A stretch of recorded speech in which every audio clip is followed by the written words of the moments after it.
গরুর মাংসতে ভাত খাচ্ছি, যেমন হচ্ছে যে বলে যে এই শুটিং প্যাক আপ, ইমন নাই, বাতের থাল যে খেয়েই আমরা উঠে গেলাম। জুতায় বিসিগেট, মানুষ রিয়াকশন ছিল সালমান ভাই কে মারছে তাদেরকে শেষ করে ফেলাম না।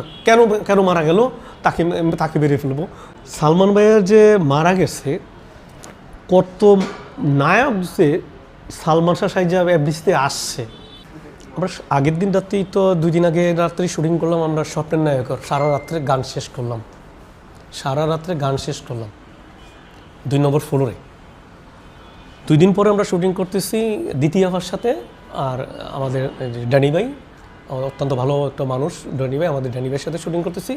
পরিচালক আলমগীর কুমকুম সাহেব, 6 নম্বর মেকআপ রুম, তন্ময় কথাচিত্রের প্রোডাকশন। 6 নম্বর আমাদের দুপুরে লাঞ্চ ব্রেক দিচ্ছে, ভাত খাচ্ছি আমরা শুক্রবারের দিন 1:30টার দিকে ভাত খাচ্ছি।